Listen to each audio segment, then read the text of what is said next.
Good evening, everybody. I'd like to welcome you to the Morrisville Town Council work session. It's December 15th, 2005. It's now 6:25 p.m. Welcome, everybody. I'm going to turn it over to Martha, I think, for the first item, which is our Town Council retreat discussion. I'm going to preempt myself with, we could call it a long goal, but we're going to encourage you to think of it as an early Christmas present. Okay. I'm going to turn it over to Benjamin Howe. Does he have a microphone? To give you an update about the Morrisville Parkway closure.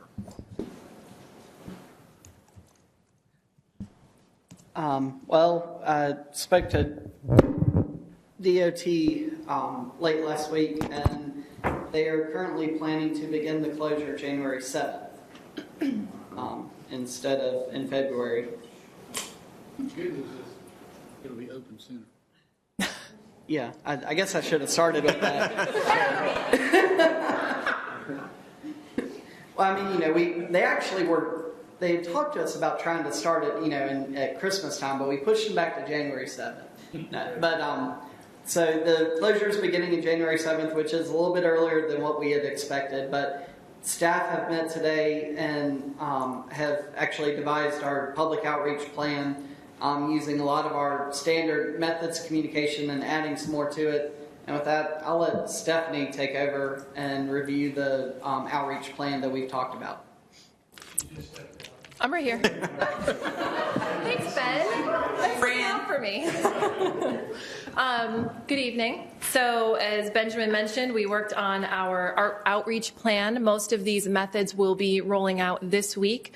Our intention is try to get the information out as soon as possible and then do a follow-up reminder after the holidays, just before the actual closure is scheduled to take place. First of all, NCDOT will be providing message boards, and they'll be doing the portable message boards on Morrisville Parkway on either side of where the closure is. And also, correct me if I'm wrong, Benjamin, but they're going to be doing 2 permanent message boards, one on Davis. I think just the one on Davis. Just the one on Davis, to let people know before they make that turn on Morrisville Parkway that will be closed. For our part, I have prioritized this issue, so this will now be the cover of the January issue of the Connection newsletter. That will go to the printer tomorrow. I spoke with our printer, and they're going to do everything they can to get it processed and to the post office as soon as possible. They do have a lot of projects coming down the line since it's a busy time of year, but I put a lot of urgency on this particular project, and so they're going to do their best to try to get it in mailboxes around the 1st, as we normally do for our goal. We're also going to issue a press release later this week. Our press release also includes the town of Cary, so they'll receive the exact information that we are sending out. DOT also notifies the town of Cary, so they'll be able to use their communication tools to reach their residents who will also be affected. Our press release, as always, goes to all of our print and TV outlets. I will be following up directly with the more frequent media coverage that we get to try to make sure that this story gets published in their outlets as well. We, of course, will be putting a link on the homepage of our website. We still do have a very active project page for this particular project. So the main page of the website will be linking people to that project page. And really all of the outreach efforts that we'll be utilizing will be directing people to our project website, which will have the most up-to-date information for people to refer to. Also, social media posts. Again, later this week, we'll be initiating the social media presence for this project, posting regular reminders that it's coming up, and again, directing people to the webpage. Benjamin's going to be creating a flyer. The flyer will be utilized in a lot of capacities. One of them will be posting them in all of our town facilities, and we'll actually have it as a handout that people can pick up and take with them if they'd like. Both of our community centers, Cedar Fork and MAFC, now have large TV screens where they have kind of rotating messages for the people that come into those facilities. This information will be on those TVs as well. Lost my spot. The flyer that we're creating is also going to be available in digital form, so we can email it to anybody who requests it. We'll also be able to pass it along to you so that you can forward it to anybody that would like to receive it. We'll be sending the information in all of our applicable email listserv groups. So things like the Next Week in Morrisville email that will go out this Friday will include that information. Benjamin is going to schedule several citizens interested in transportation emails for it as well. Town staff will be going door to door to the surrounding businesses and making sure that they're aware of the date, the scheduled date for the closure. They will also have the flyers to distribute to the businesses as well. We're going to work the police department through their Cornerstone initiative. They're going to be able to notify apartment complexes. In the past, apartment complexes have been kind of hard for us to reach out to. The newsletter doesn't always get delivered appropriately depending on how the apartments are listed with their mailing address. And so this is a way that the police department can notify the management companies of all these apartment complexes to notify their residents. I'll be letting the Chamber of Commerce know so that they can notify their members and they can in turn notify their staff to know that this is going on. DOT is going to be notifying Wake County schools, and so their buses will be notified of alternate transportation arrangements. But in addition, we're also going to be sending direct communication with the principals of schools in our town, giving them the flyer so that they can get it out to the parents if they choose to do so. DOT is going to do emergency notification, as I mentioned, Wake County Schools, also the town of Cary. We will make sure that the post office is aware for their postal deliveries. We're also going to notify Trax so that they can make arrangements for that closure as well. We also have an HOA email database, so we'll be sending the flyer to those contacts and asking them to distribute to their residents in their neighborhoods. And finally, we'll be sending an internal email to all of our staff. We'll also be putting this in the weekly wrap-up email that goes out on Thursday, not only so our staff who spend a lot of time on the roads will know to avoid that area, but our staff will be aware of the closure, so they'll be able to answer resident questions and direct them to the right place. Anything else, Benjamin? I don't believe so. Okay. Same question. Go ahead, Michael. Still 6 months, so we're Yes. going to closure 6 months. Yeah. Can you give us an update maybe in March, in case it goes quicker? Yeah, I mean, we should. Yeah, we'll get, fairly regular updates, hopefully through NCDOT, but it's scheduled, actually contractually, they're limited to 180 days before they start getting fined. I believe it's $10,000 a day.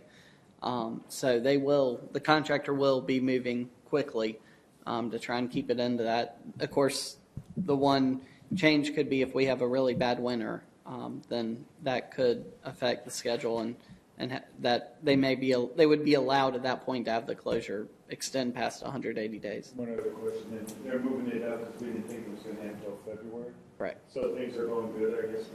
Yeah, they're ahead of schedule. I think they're a little bit, they've gotten ahead of schedule and are able to, they're expecting to be able to turn everything over to the railroad, I think, around Christmas. And one thing staff talked about is if you recall, when they did the temporary closure, the date changed and changed and changed and changed. So all of our communication is not going to be January 7th. It's going to be, as early as, and then we'll be able to provide those updates, because I think that can be frustrating to people that they're waiting for it, and then it kept getting postponed. The message will be very strategic. And to add to that, that's one of the main reasons that we'll be directing everybody to the web page, because we'll be able to update the specific dates on the web page as quickly as it may change. So as early as January 7th, but please visit the web page for up to the minute information. Liz, did you have a? No, I had the same questions Michael did, but January 7th, is that pretty firm? Or, 'cause I'm actually kind of surprised. We will. You're not sure it's going to happen this summer. Yeah, we'll have a much better idea if that date is true tomorrow afternoon. DOT has their regularly scheduled update meetings with the contractor tomorrow, and that's when that date should get nailed down a little bit more.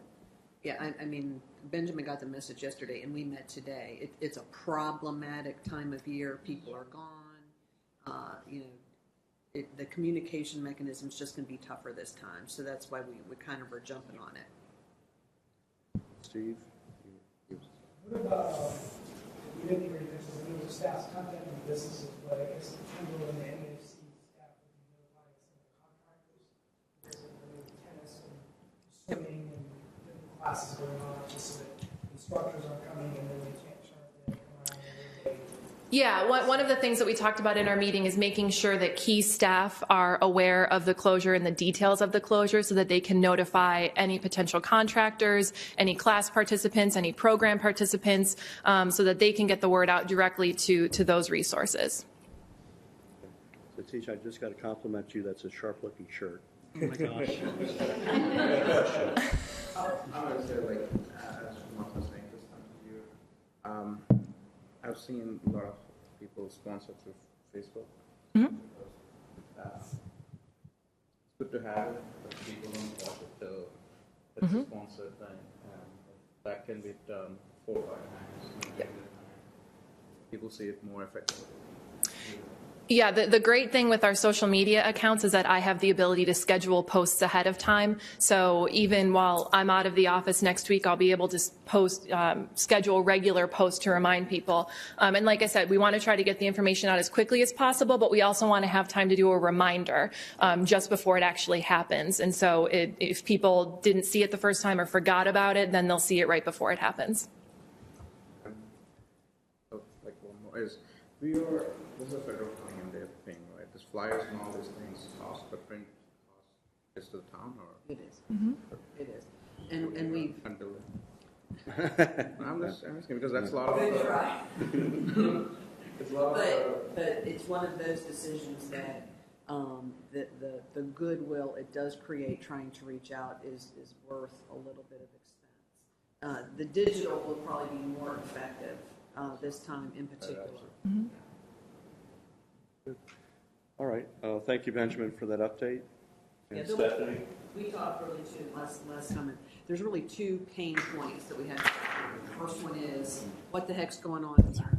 No matter what we do, people are going to get surprised because we really are only effectively, reaching those that pay attention, and we've learned that doesn't happen. So everybody will act surprised, and that first week will be very, very bad. And then people will settle in, and then the second pain point's going to be, when's it going to be over? That's really what's going to happen. So that's what we have to kind of gut through those times. Okay. I noticed we're going on a retreat out of town It's an escape. for 6 months. Benjamin was counting up his vacation time during the meeting today.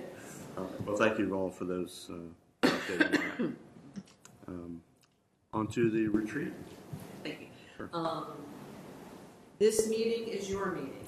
Staff has prepared nothing for you.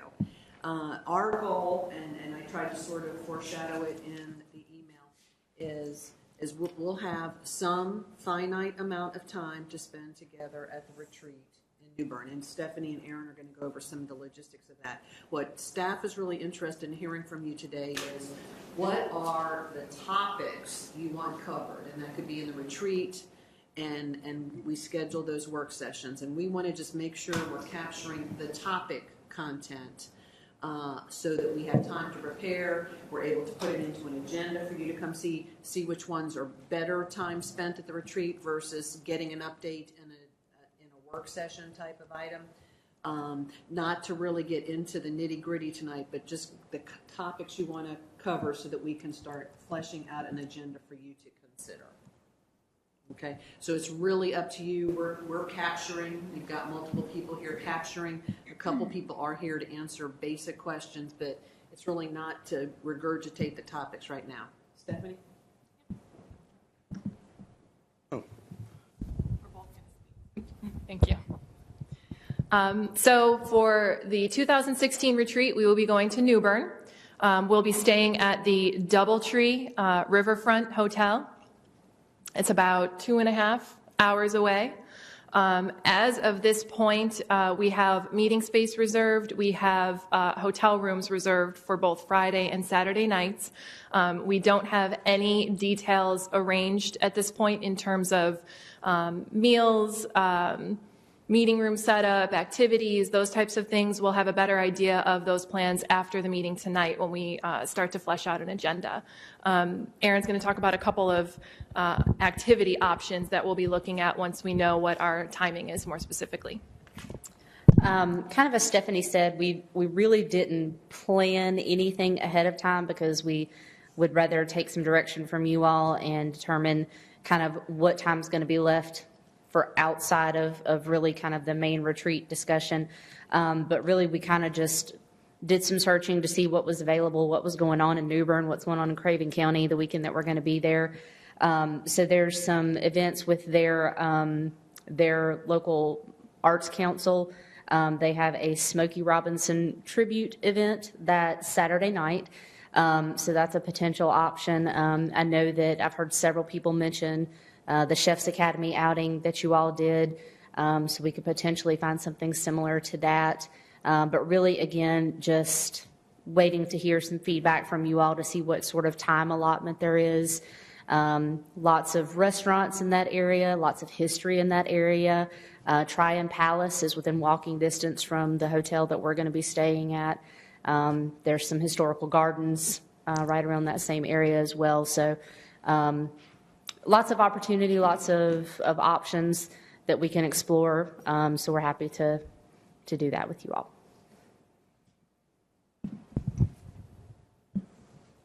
Back to you.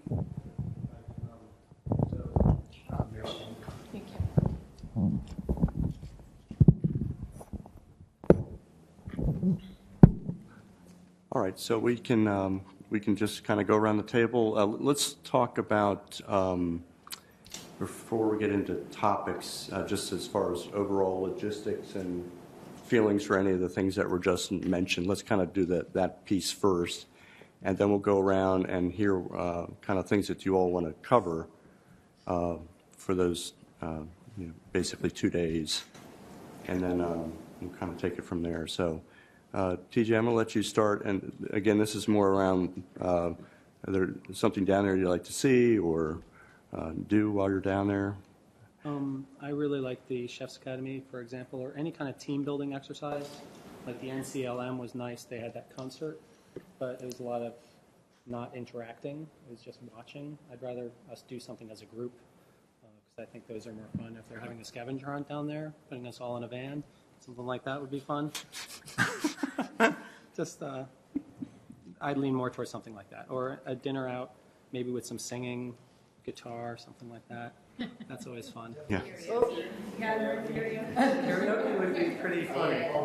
Yeah. That might be the second event of the evening. Yeah. Okay, good. And may I ask, Mayor, if I may interrupt at this point, if you have any preferences on start early, start late, go late, an hour for lunch, working lunch, breaks, any of that would be helpful to us as well, if you've got preferences. Okay. I prefer to stay as long as it takes and not shortcut anything. So start early and late. Okay. As the plan, we can always shorten it later, but if we decide to start late and end early, it's hard to change that. Okay. Michael?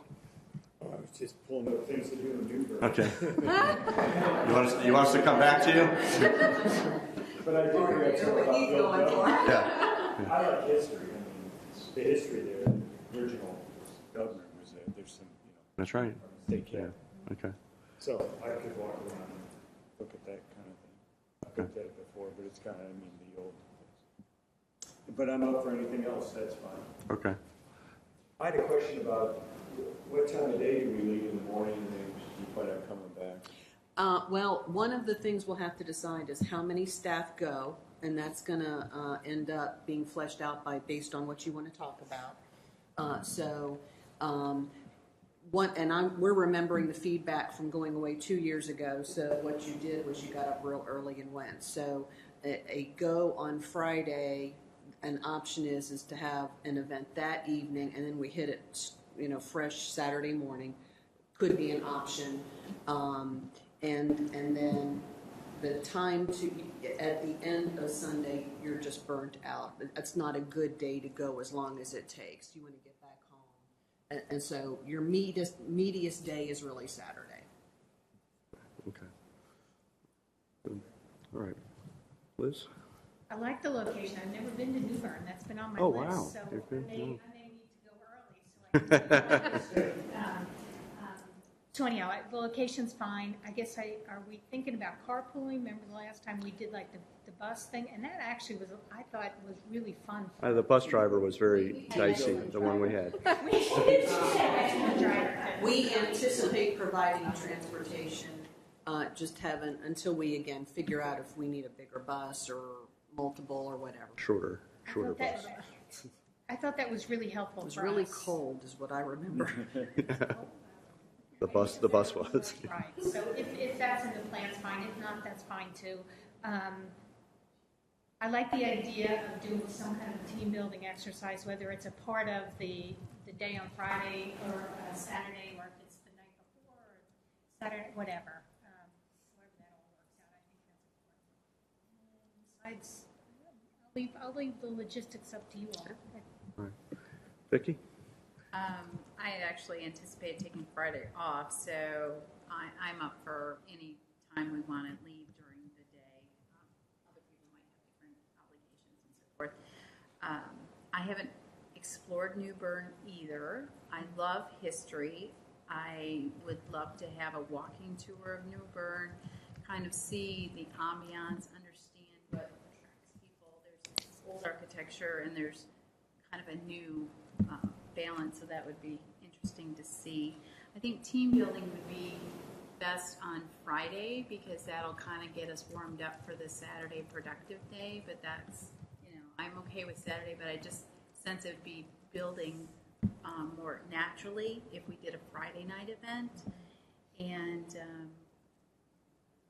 I guess that, having a good amount of staff is important, and I'll be sharing with you my topics when we get to that section, but probably the same amount of staff I was thinking from the last one would be good.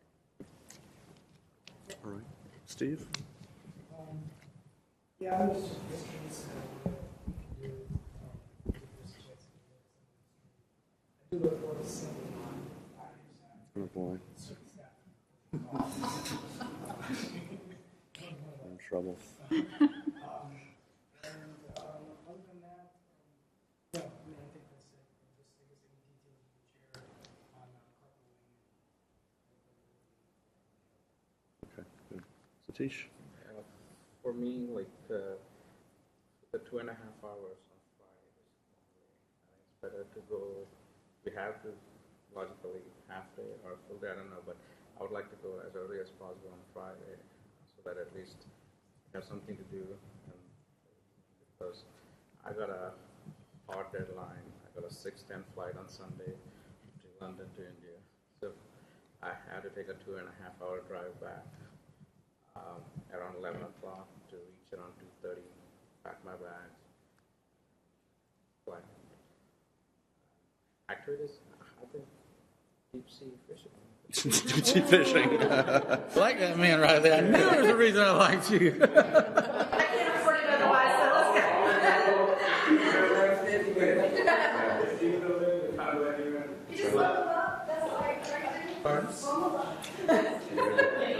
Curtains. All right. Any other? Yeah, but the key is like, I don't want to miss at the same time. I would appreciate this. We can wrap up around noon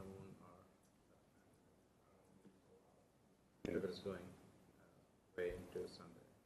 And Councilmember Garamella let me know that, and I assured him that either we might be done or I thought we could structure the agenda so that he would not miss substantially. Okay. All right. New guy's already be in trouble. All right. You're my ride to come.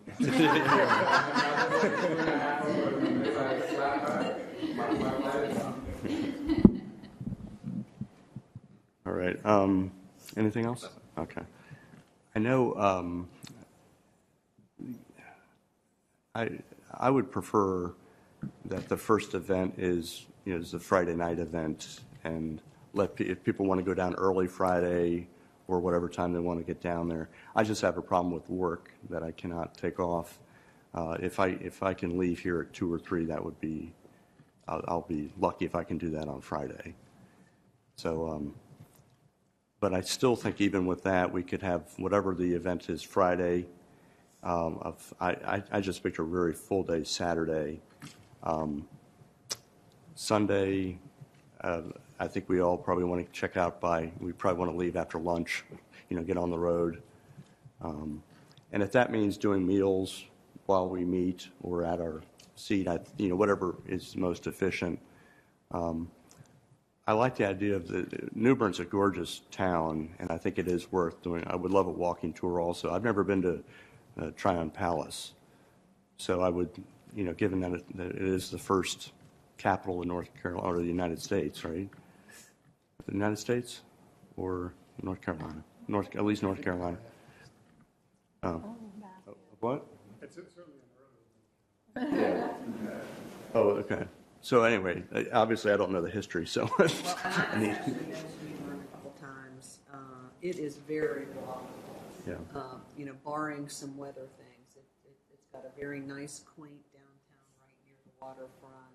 All of the historical things are really very close by. The hotel's right there. So I think that's probably very doable. Okay. All right. Okay. So I know some people there seems to be a question on Friday and stuff, but I just have a difficult time leaving work too early Friday.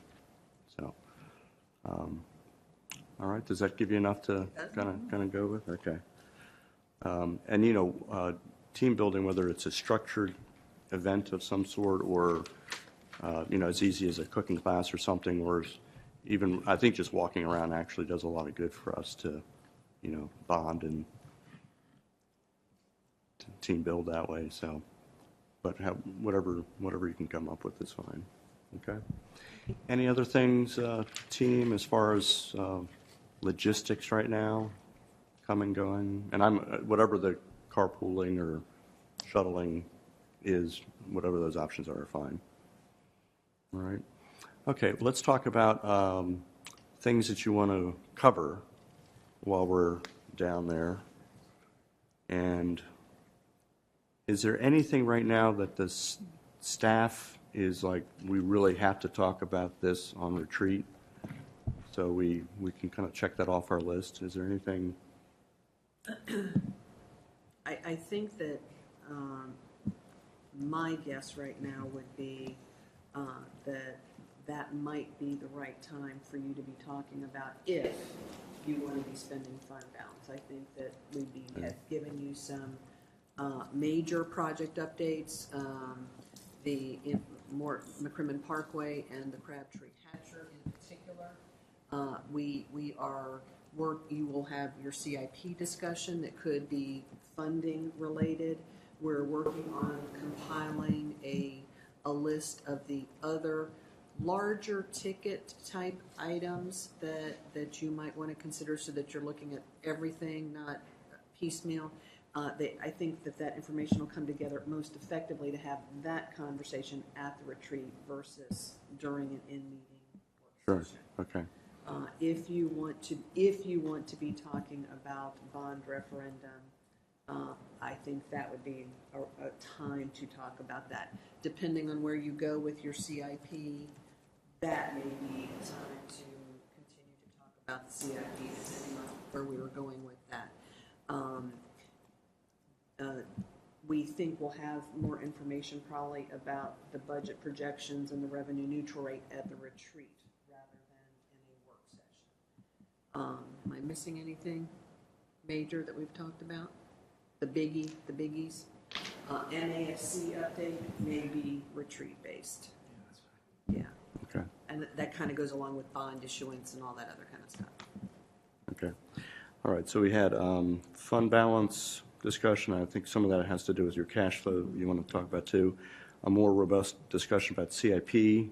Tonight's CIP is not that end-all discussion, and we're going to... Really depending on the direction Yeah. you give us, it's how much time we have to return whatever next step you ask of us. I just don't know that one yet.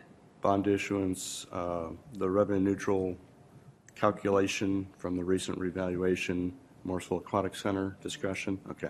So those are the givens that those will be discussed. So if I know those, that was my list almost. So, yeah. All right, done. That's why I did it. So, yeah. Satish, anything that you want to talk about or? I would like, especially the teen council, or like how the things around it, what we need to do, if we had to float a charter, or if it was their guidance of what staff wants versus what can be done, so that it's a mutually beneficial to both, and a framework around it. And other than that, like the CIP discussions, I think that covers a lot of it. MAS is on the list that's taken off. Revenue capacity, that'll be what our revenue projections are 2 5 now.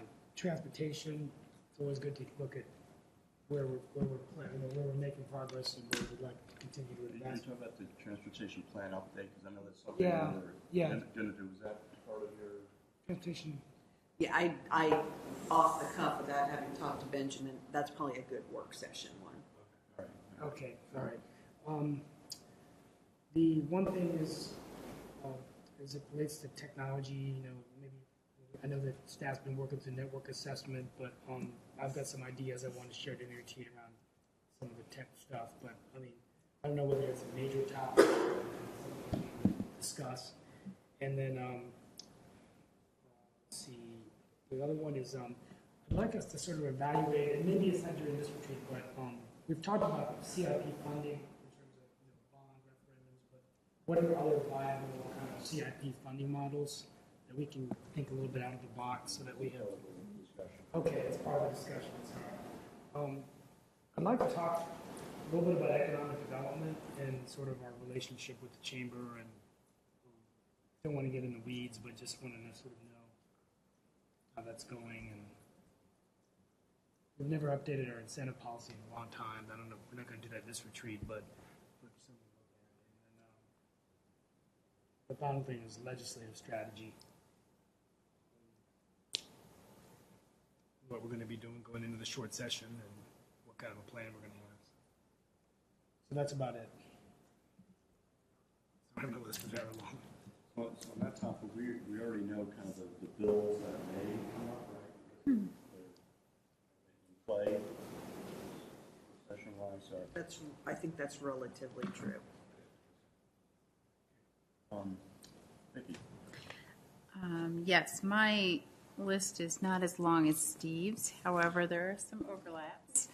The technology strategy for the town is something that I saw when we were reviewing a lot of the asks for budget money from one of Jeannie's sessions earlier. And almost every department has a gap. And the police need better radios. Public Works needs better in real-time inspection software. There's little enhancements throughout each of our town departments in the form of technology, our website, and ultimately our financial software. So I think it would be good for us to take a step back and kind of understand what we want for our town as far as technology goes. Do we want to have customer-facing, real-time kind of services? Do we want to have the ability to provide remote services on demand through a website? What are those things that we really value that we can help as guiding principles through our technology that will help later in budget process and so forth? The other area is similar to Satish's with the multi-age service. Like Teen Council is one example, but I see that the town is very good at supporting younger families, but as the the children age, we're not as good at supporting the teens, and my other issue is supporting our senior population. So how do we expand our services to the multiple age groups within our town? I see the seniors going to Cary for senior center services. I see the teens going to Apex sometimes for some of those activities. But what do we want to do as a town to try to include each of those age groups throughout their lifetime? That would be a strategic discussion. And then, of course, our road situation, just kind of making sure that we are on track. We've made a lot of progress, but are we delivering, and do we need to set any further goals to take us to the next level? So all those are very strategic in nature. I love all the other ideas as well, but those are my top three. Well, taking off on the whole legislative agenda topic, I think we do know the issues that are probably coming up, but I think we need to have a plan and a strategy for how to deal with it. So I think that's something that we need to look at for 2016. The other thing, we didn't say anything about the library issue, so I'd like to make sure, or I'd like to know where we are in that whole process and make sure that we're still moving forward and that Wake County, that we understand their time frame on the Morrisville Library. We already talked about Morrisville Aquatic and Fitness Center, update on all the current projects that are going on right now, and we kind of get those all the time anyhow. But I was, for me, that the McCrimmon Extension, the Northwest Park, those big projects. I thought we were going to get an update from DFI too on that whole. Okay. We have a meeting Thursday with the DFI team. Good. And they're working through now site analysis, and we're getting into the meat and potatoes. Good. And we'll know more after this meeting what's ready to present and update council. Okay. Thank you. Yeah, I expect that one will come to you before the retreat. Okay. And the library discussion will come as a part of that, as will the farmers market food hub. We'll put all of those things together in sort of a comprehensive, here's where we're at. Okay. I also think we need to start looking more and figuring out what we're going to do to help move the TOD project forward. I think now that the Wake Transit Plan seems to be moving, I realize there's a whole vote on the ballot in November of 2016 that we need to get through, but I think that I'd like to be ahead of that whole thing, and I'd like to figure out a way how we can move that forward and what we need to do as a council, as a town, to help with that area and that plan. So TOD, whatever, however that fits into the retreat. You're going to do like a budget update or a forecast update and all that? Okay, with cash flow, the whole cash flow? Okay, good. And then the property reevaluation. You already talked about that. That's all I had on my list. Michael? I agree with everybody. Just some of the things, but Liz brought up the TOD. I was, and the Representative Price brought it up too, but it's one of the issues I want, just what can be a Tiger grant, for instance.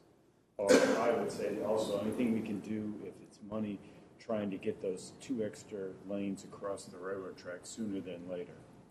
If it's as simple as, and I mentioned it to Frank, a letter to the railroad company starting now, or in the next 6 weeks, saying we'd like to start this in the spring. I just remember Park West doing that. Park West doing that when.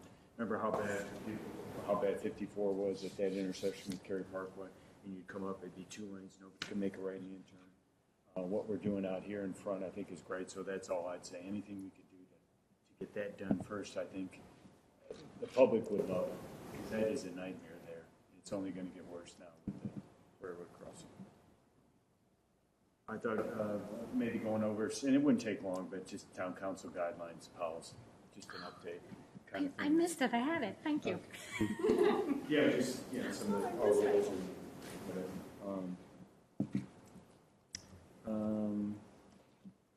With the business improvement district, and that would probably come out, or anything else we can do, and the same thing, the town library, the UDO, kind of anything, any tweaks we can do. Of course, I've said it, mandatory meeting with the surrounding neighborhoods, just kind of help out. neighborhood, so they understand. I think they get earlier buy-in. And I'm sure there might be one or two that I've forgotten I'll bring up. All right, TJ? I'd be interested to see if the council is willing to explore general sustainability efforts, seeing if we can, as a town, reduce our carbon footprint and encourage our residents to do the same thing. Vehicles via telemetrics and things like that, which are already in the works. Any exploration of hybrid vehicles, electric vehicles, ideally efforts that have an ROI of 3 years or less. Otherwise, council would have to sort of support considering them on a case-by-case. Be interested in police staffing questions, whether or not we want to explore increased school resource officers, since we're trying to make schools a thing that we do in town. We're going to be discussing senior center, obviously, standalone option. Town core efforts, I look forward to hearing more from DFI. I'm very interested in fund balance. One thing I'd like us to consider as a possibility, if we don't see any items that we want to invest directly in, if we could contemplate using some of that fund balance to pay down some of our debt capacity, our debt service. That might be a way to indirectly free up some funds to do other things down the road. And just, I'd like the council, if possible, to discuss sort of our general eventual roadway network. And we know that we can't pave our way out of it. We've discussed that. But are there ways that we can make small changes, make sure that we get turn lanes and things like that to make sort of small incremental changes, or make sure that we don't preclude those things happening in the future? So that's more of a big picture, whether or not we're willing to do text amendments to meet developer needs, or whether or not it's more important to look towards the future and what we're going to need. So that would be a discussion I'd be very interested in having with all of you if possible. And that's pretty much all that I'm looking to discuss, and I'm looking forward to all these other ideas too. I think we can do some good stuff. Okay. Just as a follow-up to several colleagues want to police staffing, and that's definitely something that existing staff needs, and also schools that we have.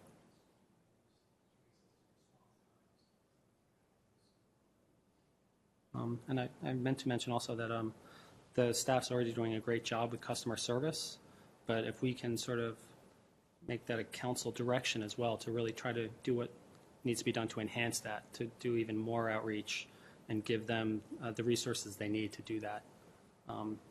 Whether it's having a phone line dedicated to recommendations and suggestions, or any ideas inside or outside the box to just sort of make the community know that we're here for them. Because I know that each of us try to do that, and the staff's already doing it. But anything that we can do to really promote it actively, I think that would be nice. Just customer service in general. Can I follow on to some? I'm sorry. Are you done? I'm done. Thank you. I want to just follow on to what Michael said about the, I forget what he said, roles or whatever. Council Yeah. policies and whatever. Well, I forgot I had a whole bullet on that, so Sure. just wanted to expand on that. Just roles and responsibilities of council and staff. I think really do think it's important that we revisit it every year, and especially now when we have a new member too. That it's important to do this. So expectation, ground rules, operating principles. Tag on to that. Thank you. Okay. Did you have a comment? One thing, like, we are doing an excellent job. We're doing an excellent job with especially the road improvements, having good connections with the DOT and following up. I would say if we can have the similar with the school board, where we effectively talk to them at the same level that we are doing with the road improvements, because basically we're good if we have good schools and good infrastructure roads. But the amount of focus we are doing on transportation is good, and it's to see, it's helping us. But school is one area, I think, with the latest redistricting, I felt like obviously it's not in our scope or we had any leverage that we could do, but to have been talking to them before and trying to set an expectation what we want would have helped. their decision, how they treated Morrisville in the recent redistricting.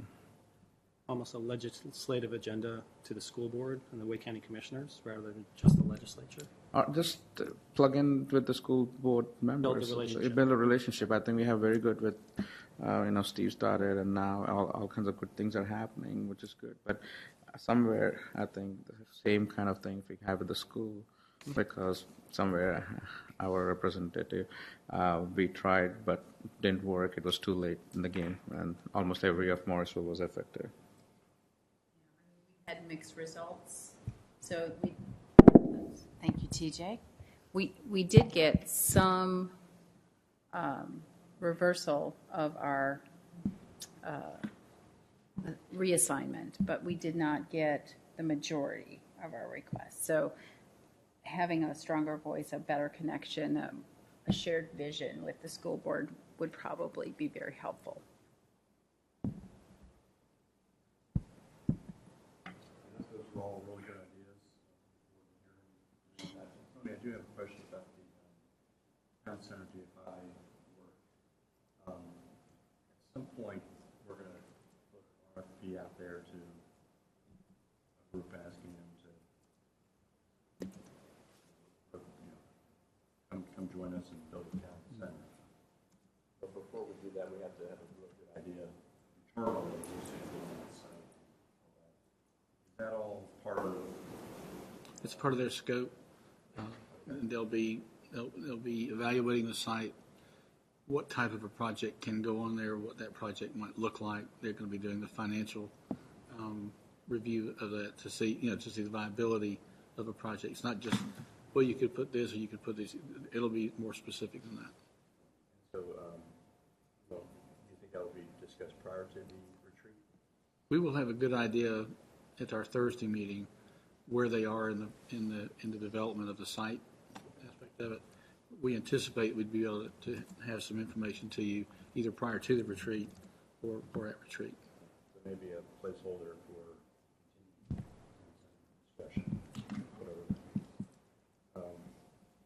Team did a great job putting on those two. The only other thing I had is long of policies, and it's quite a different group here on my list of, but everything from campaign sign policy, and kind of thinking about that, is that how that's working or not working.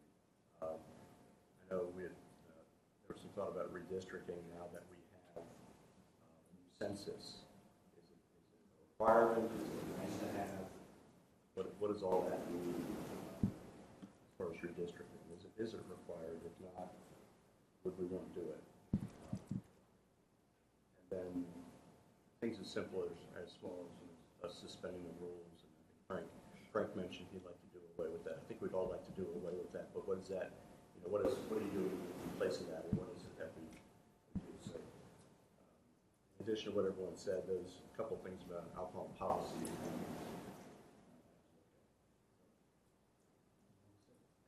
The rest of us, thank you all. Maybe enough to. It does.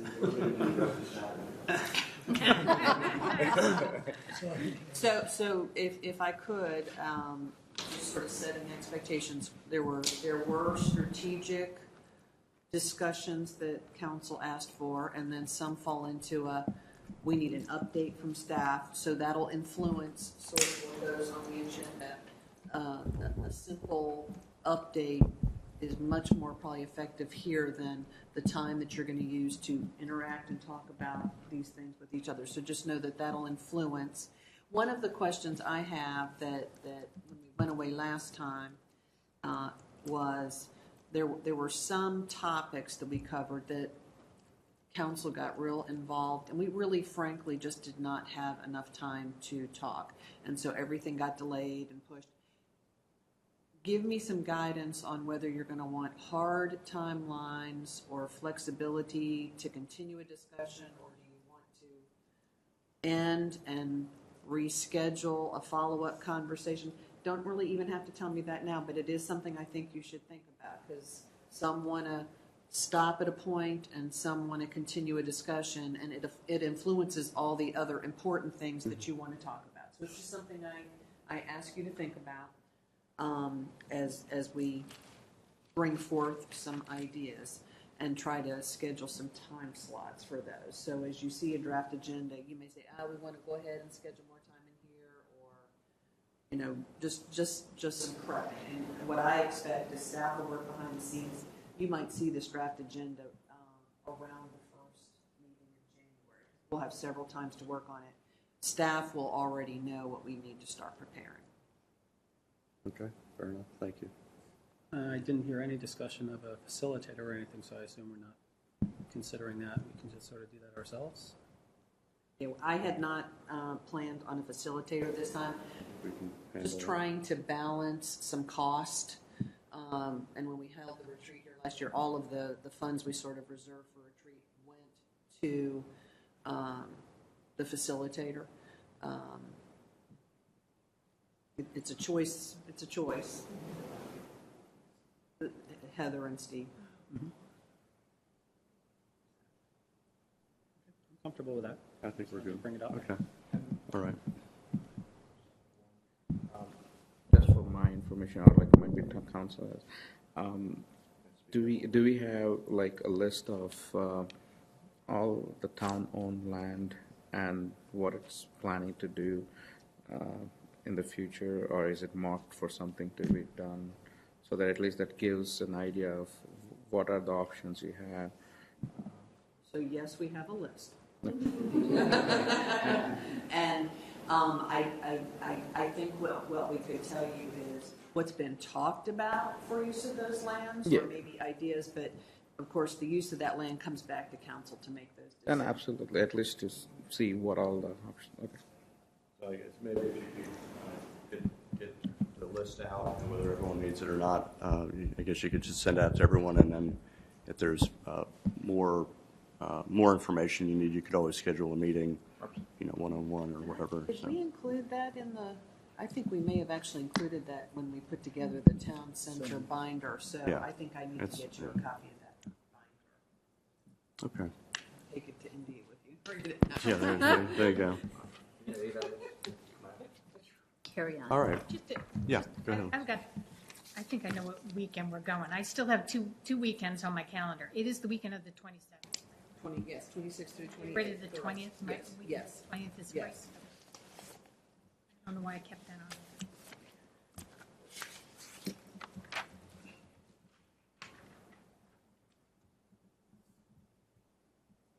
Okay.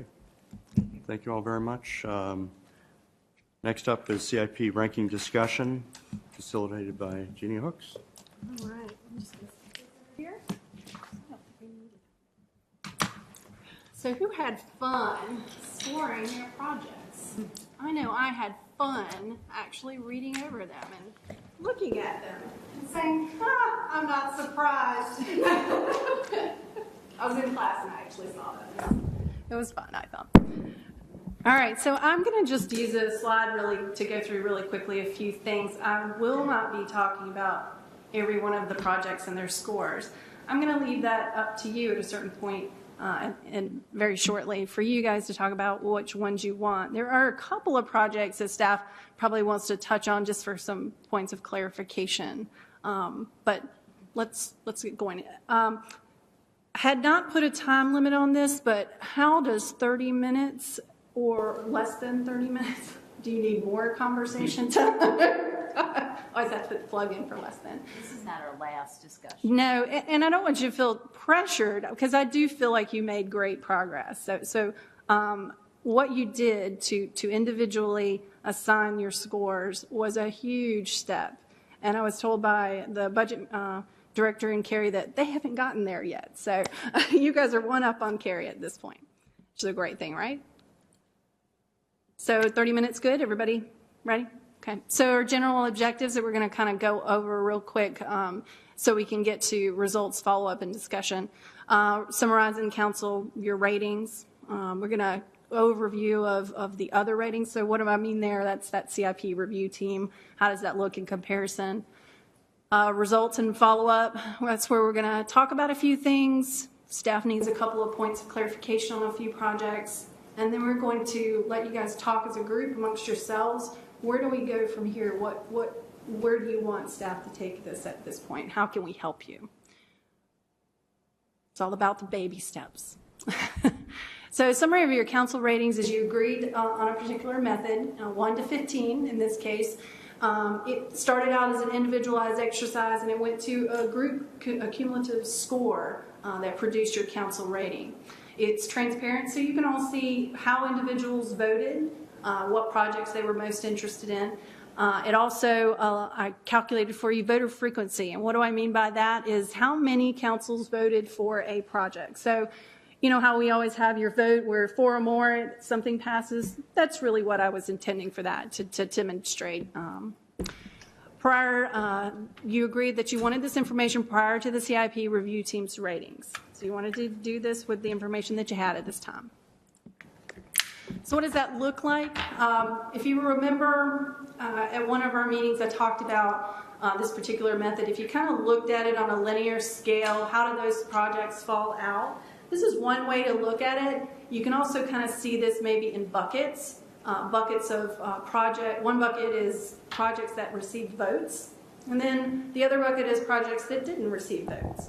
So that could be one way that you decide, is this your list of projects that are prioritized for staff to take away and work on funding models? You could decide, as I suggested on this particular type of method, is that you draw a line, say maybe at the number 6. Anything above that received votes of 6 or greater, that's your group of projects, that's the group's focus for this cycle. Now, it doesn't mean that all those projects that received 0 votes or all those projects below 6 wouldn't be there for the future. It's just for this cycle of planning, this is the group that we need to focus on more. Because you can't really focus on all 25. So the objective as a whole of the whole tool was to try to filter the list, make it more manageable, to get down to something that we can work with. Make sense? So another way, yes, ma'am? So is that the cumulative score as opposed to the frequency? So this is the cumulative score. So wouldn't the weighted average be the frequency times the score? Just asking. It could be a way that you could factor the scoring. I mean, it's a method. I provided you with the council rating. Right. Because we used the weights of, you had up to 4 points that you could award to any one project. So that's a form of weighting in this case. I just want to say I like the frequency as another factor. That was very helpful. Okay. So here's a way to look at that frequency as compared to how the projects really leveled out or landed in terms of the total cumulative council rating. So over here on this side, this is your frequency rating, how many people voted for a project in some manner. That's your red line. And then the line over here is actually the cumulative score that you gave it as council members collectively. So you could say the projects from Town Center Gateway forward received 4 or more votes. That could be your group of projects that really helps staff have a more filtered, condensed list to work with. Or you could say anything that received a vote, which would be any of the projects from Sawmill Creek Stream Restoration, which received 1 vote, forward. You could choose to do that. That is basically up to you at this point, is where you want to draw the line. And the fact that these projects just fell in the hole doesn't mean that they're not going to be dealt with at some point. It's just for now, they're not on the radar. So it's just a different way of looking at things. So other rating perspectives that we talked about outside of the council's rating, obviously we gave you project profiles, and I wanted to just note here in your project profiles, the CIP review team actually added their analysis.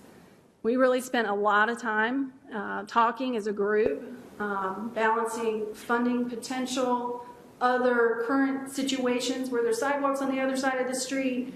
Could it deliver the same level of service? Did we want to enhance service? What was driving that need? Those sorts of conversations. But I wanted to make sure that you knew there was extra information in the project sheets. Your other perspective, rating perspective, was your project evaluation score, and that's basically a set of 10 criteria that you adopted, and that's more that objective measure.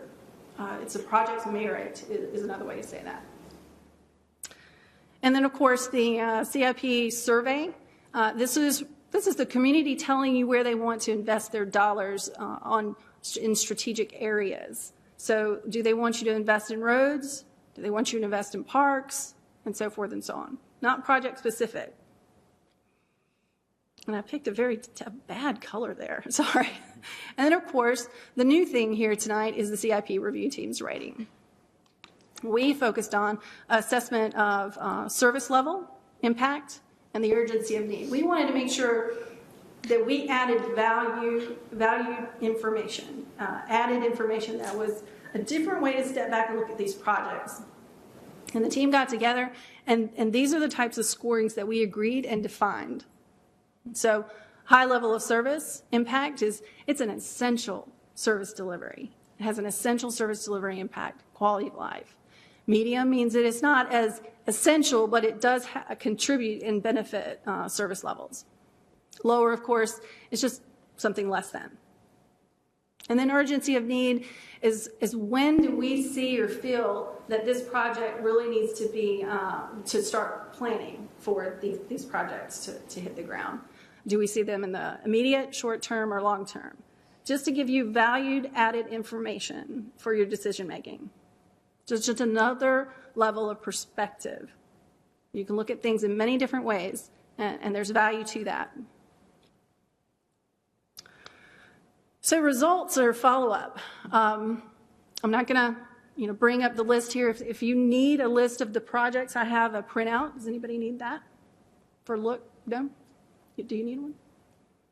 I got it right here. You got it right? Okay. Hopefully everybody looked at them. I will tell you in my assessment, Martha's assessment of the CIP team, we looked at it collectively together. There are some commonalities among the many different perspectives that you offer, meaning that we're seeing some similar projects filter to the surface as we compare to your rating. That's a good thing. It means that we're in similar paths. Doesn't mean that we're one-to-one perfect, but there are some overlaps. So for instance, I would say some of the points that I noted. Yes. I'm sorry. If you go back to the slide, 54 right of way, it's not there in this. And the one that was given to us. Oh, okay. Let me go back and explain that. Okay. So 54 right-of-way design, Morrisville Station, and Town Library, those were actually add-ons from a council member's voting. So those were not the projects. Michael, I'm not trying to call you out. Went rogue on us. I don't see. Nobody saw that. And you might have voted on it. Yes. And that is certainly up to council to decide if you wish to carry on a different type of conversation. But Michael, Council Member Schlenk did provide 1 point for each to express that those are important to him. Okay? Those weren't extra points. He used his 15 points.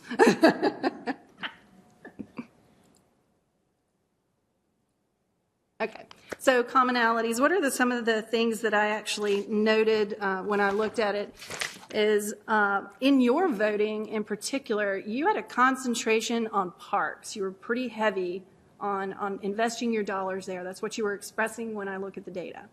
Another one was you were concentrating actually on public facilities, and I have to tell you that's a great feeling from someone who's trying to help council members go through CIPs, is that you're interested in taking care of the facilities that you already own, because that's one of the most important things about CIP planning is making sure that before you start building new things and adding on operational dollars, that you're taking care of the ones you already have.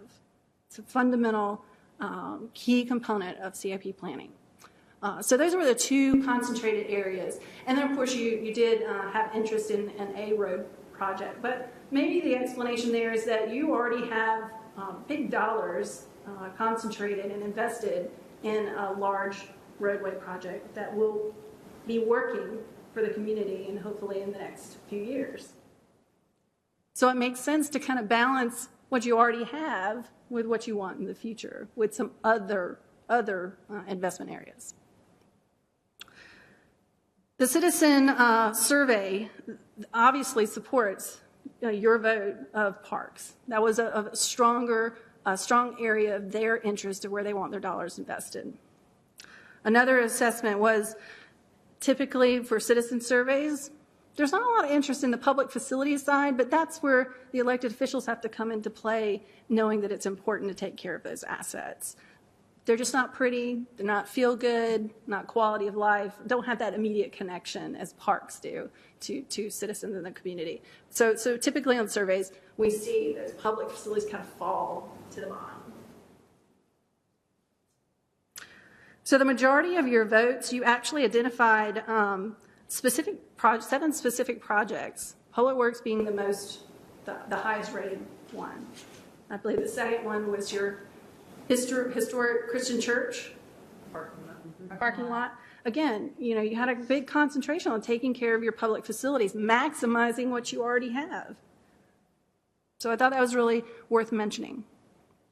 And at least half of the projects that you voted on, the CIP team also thought was viable and important. So just some things to share. There were a couple of contrast items that we want to talk about. Jump in, Martha, if you need more information from council at this level. But staff, we had actually a question when we looked at how you scored as compared to how we scored. We needed a little clarification on the senior center as to your interest. I will tell you the CIP team probably rated that one a little lower, meaning that there were alternate solutions as opposed to spending $3.1 million. So I'll put that on the table. Can I jump? Because when I kind of noticed that too once we got the results, and I kind of noticed that too when we got the results, and my thinking on the parking lot expansion was if we could expand that parking lot and then let the seniors use the historic Christian church. It's an asset we've already invested in. It's there. It's ready. So, I mean, to me, that's when you said senior activity center, I wasn't necessarily thinking of a standalone building, but a place, and wherever that is, whether it's the second story of the future library, whether it's in the old Public Works building or the one, the engineering building, or if it's using, I'd like to use what we already have that we've already invested in, and it's a perfectly nice facility with bathrooms, kitchenette, meeting. It just seems like why aren't we using that for the senior center? So if I could, go ahead. I actually gave that 4 points, so I should probably You have 4 points worth of talking. Go ahead. Yes, exactly. The highest for the senior center. I looked at the senior center conceptually, although it said $3.1 million. I never thought that was a solution that I was voting on. I was voting on the concept of a senior center, the execution of how that becomes a realization. Short term, the historic Christian church, I also voted for the parking lot because I think that's how we utilize our assets best. We can offer our senior programming more with a appropriate parking facility, but that's a short term. I see as a long term senior center as possibly additional classrooms off a library. Instead of just having the district library footprint, if we invested a little bit more money, we wouldn't have to do $3.1 million. We'd have a very significantly lesser cost, but we would also allow the seniors to have a permanent place to call their own. So I looked at it as a short and long term, but not necessarily as the exact description. That's exactly what I was thinking is whatever the solution is, just a standalone building for 3.5, whatever, that didn't quite seem like the answer when we have all these other things that could work great. So. And I think you're actually probably illustrating the conversation that the review team had. Mm-hmm. The project profile was for a standalone senior facility. And when we evaluated, and I'd say, at least for me, it was probably the most surprising score because, and we added some information in the project profile. Really, the question is, meet the needs of the seniors or provide them a building. I mean, that was really the contrast. And so this is good. This is why we're asking the question. I think you made some points when you were talking about the retreat. I think it is important for us to forecast what the needs of our senior population could be. And I think that goes into maybe what options are good for current and long term. You mentioned going to Cary. The question I would ask is that bad? Do you want them to have services or do you want them to have services in Morrisville? That's the policy issue that council has to talk about. That is the question. I mean, I didn't say it was bad. I'm just saying we don't have the ability, nor do we have the resources from the council to do that. So staff's rating really reflected, we think it's important to meet the needs of the population. It doesn't mean you have to build a building to do that. And if you charge us with bringing back those options, that's what we're looking for. And you've mentioned some of them. It could be a building we have. It could be part of another building we build. Those are the kinds of things we want to be able to bring back to you once we know what your real direction is. It could start out as one thing and end up years down the road as something completely different as other CIP projects are approved.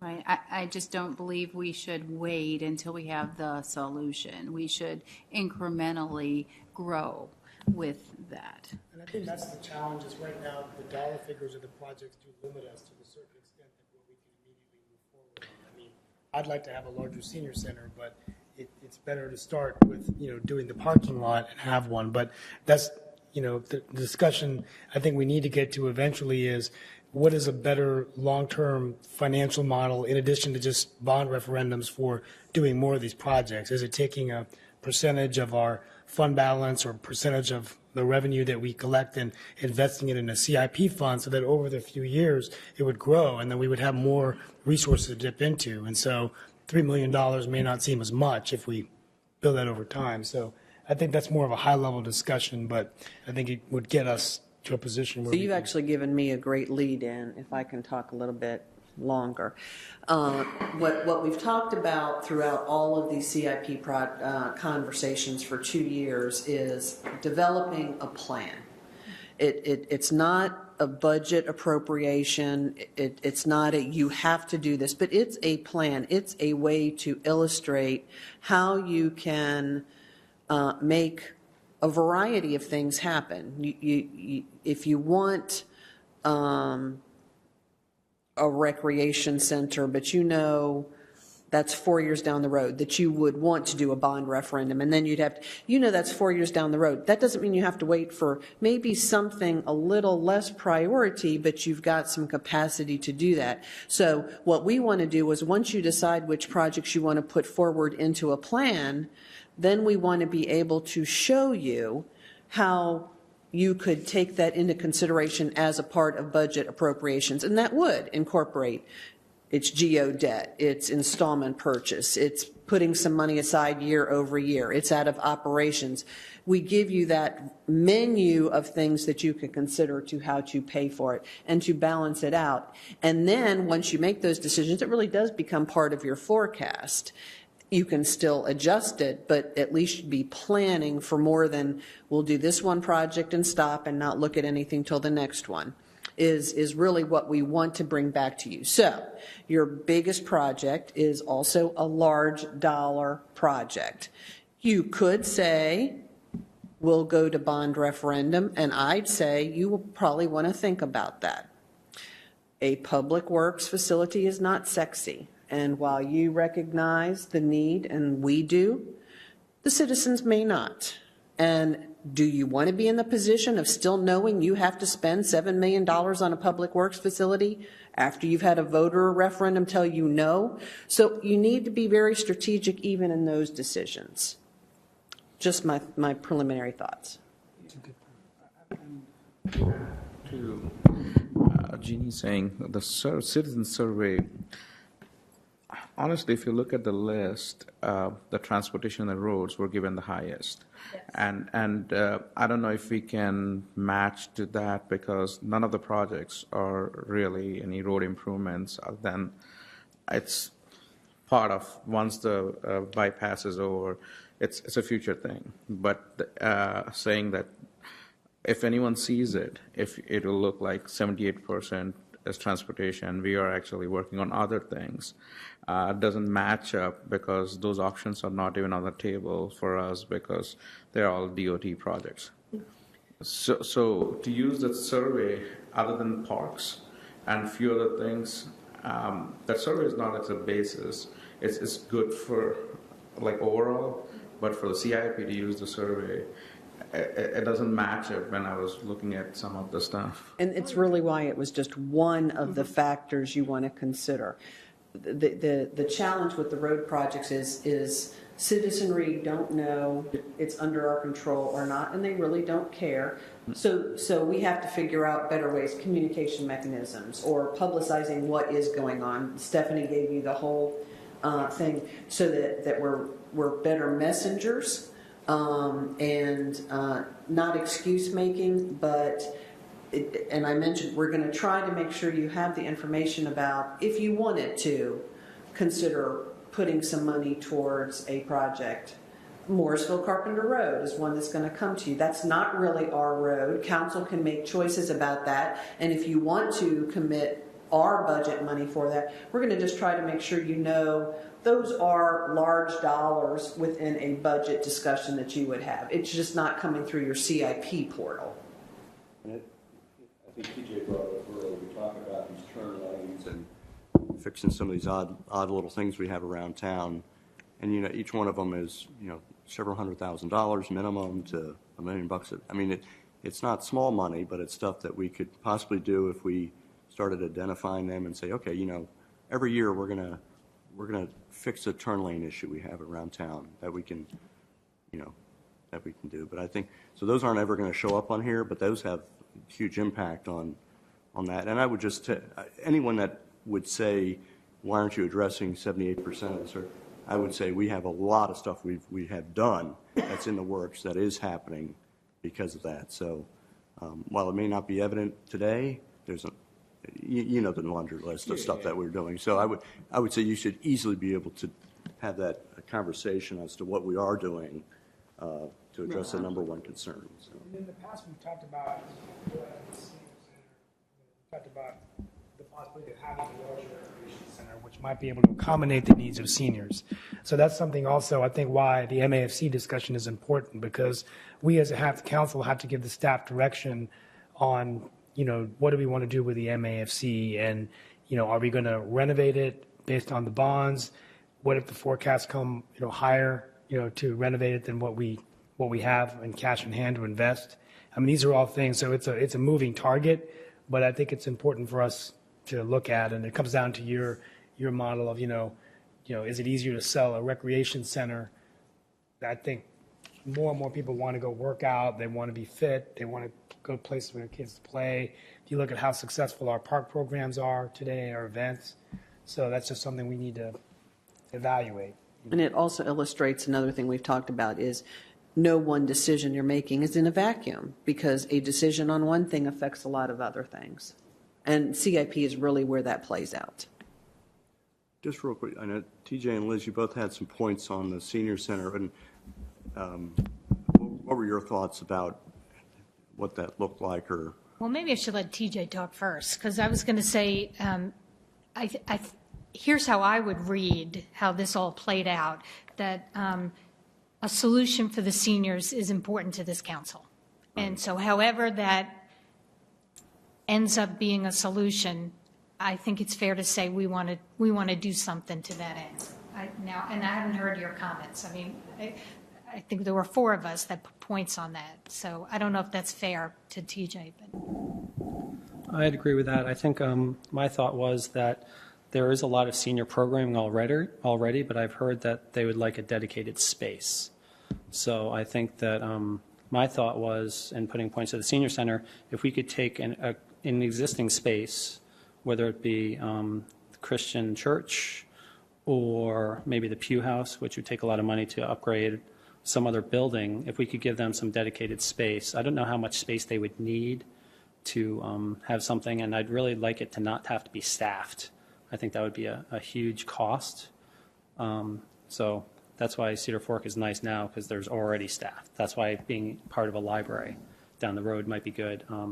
So I think if we find them a dedicated space for now, I think we have adequate programming. But if we can get them a dedicated space and maybe down the road find them a permanent space like the MAFC or some other building, that was kind of my thoughts.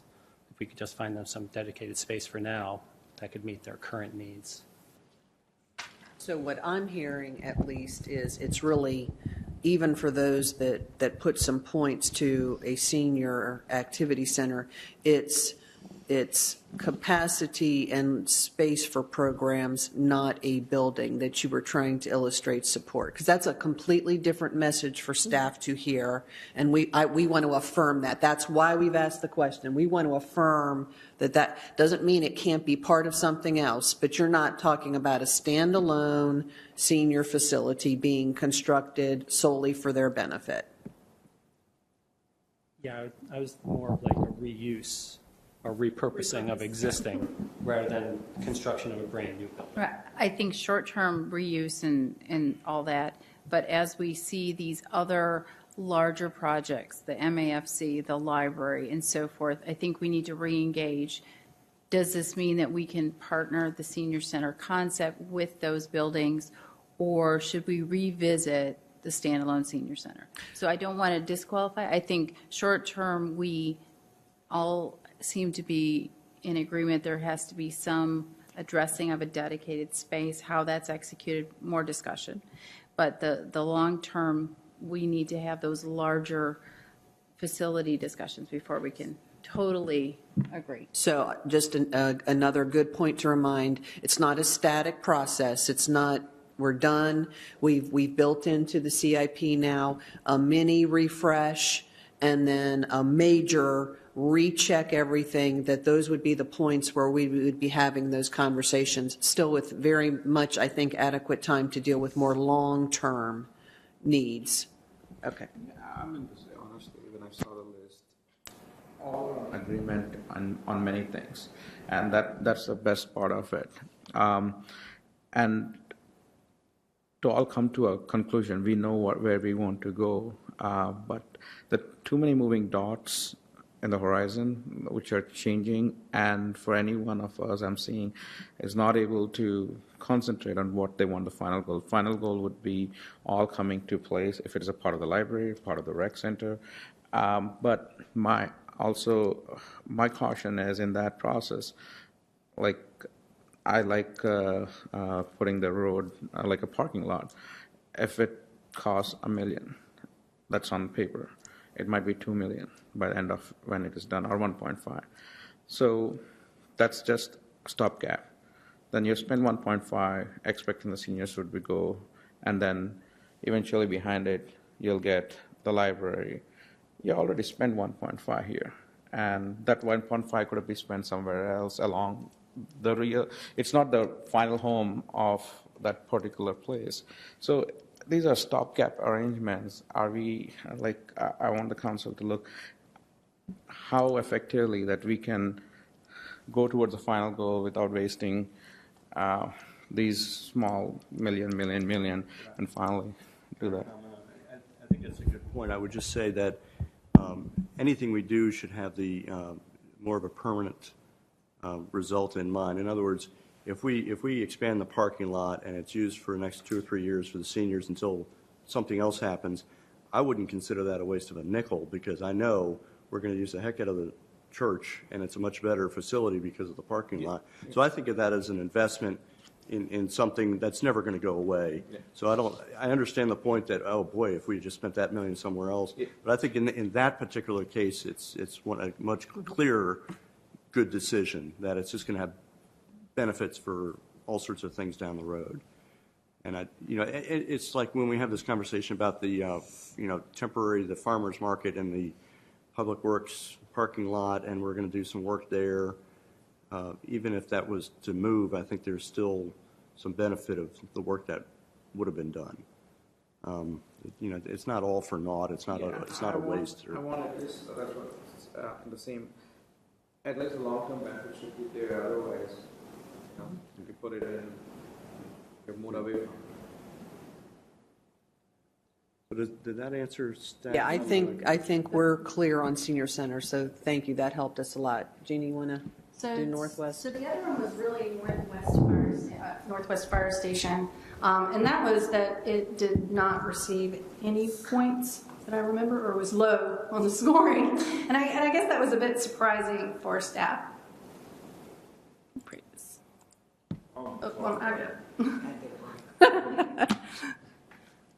I'll be happy to give my 2 cents.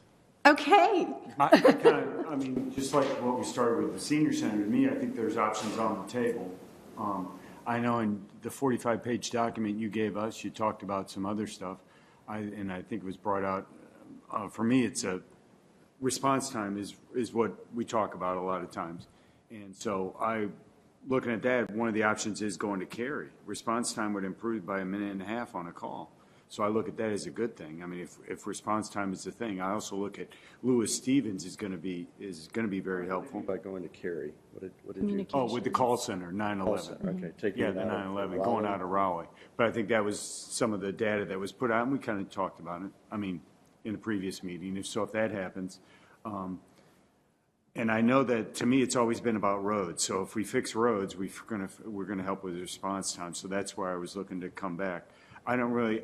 If staff is saying we need another fire station because the population is growing, and I haven't seen that data yet. The Quint system I thought was going to help us overcome that, and so that's what I've been waiting. We're going to bring on 4 more officers in a couple more years, another shift. I think with Quint, is it? Yeah, 500. So I think that once I see that data, I think that will be helpful for me. I know McCrimmon's is going to help that side of town once that intersection so I would kind of look at the way I'm balancing in my mind is we're going to fix the road network. I'm not throwing it off the table, but longer. I think I would just push it out longer, depending on how things built out with the current location we have already in RTP, because I think RTP has to weigh in too, wherever this other one, because from their standpoint, I think they would rather have it deeper or inside their facility than closer to our town. Thank you. Others? It's time for sharing. I think we need more good information about the fire station. We've had a lot of good information about the Quint system, and I felt very supported and educated. I think the fire station messaging is just newer, and we're not used to hearing that or understanding, based on the new population, what a potential response time degradation if we don't add another station. So that might be a way of kind of educating us and helping us understand. And also if we have potential of a reimbursement with RTP, because they would also be beneficiaries of that.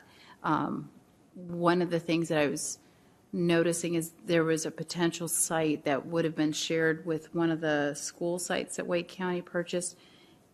And I personally would rather see more schools, so it doesn't matter to me as much where that fire station goes as long as it's not at a school site, because we desperately need schools, and that's just my personal opinion. So, and just from a staff perspective, we're not objecting. We just want to understand what you need from us. Right, and I just think it's early. It's early. Right. I had only 15 points. Liz? I would echo Vicki. I think I'd like to know why it ranked higher than for you all. That would be important to me to know why you thought that was, why that the Northwest Fire Station is important in your ranking. So, Jeannie, do you want to talk about it, or do you want to pass the microphone to Todd? I think I'm going to pass to Todd. I think he's the best person to be able to answer this, if you don't mind. So there are several reasons why it's important to consider relocating fire station number 3. And it's important to know that it is a relocation. It's not adding a new station. The crew itself would actually move from Cary Station 7. And you're correct in that when you look at our total response time, we do break it down into call processing time, turnout time, and travel time. And so you've heard of a potential improvement in our call processing time if we consider moving to Cary, but we're also working with Raleigh to try to encourage them to look at process change they do as well. So we're working on that front. But the other part of it that we're not meeting is actual travel time. And it's relative to the distance the crew has to respond from. And so that area, as well as the south part of town, we're not meeting our travel times. And that does affect service delivery, whether it be a medical call, a patient that's in cardiac arrest. If you can't get to them within a certain time, you have no chance of reviving it. Same principles apply if we're going to like a structure fire. Our goal is to get to that fire before the room evolves into full flame involvement, because that's when the rate of fire spreads much higher. It increases people's chance of injury and death, exposes us to more dangerous situations. So travel time is important because it relates to the level of service we can provide. So we're not providing the same level of service in a couple parts of town, one being the Northwest. And so strategically relocating the fire station will help improve those response times.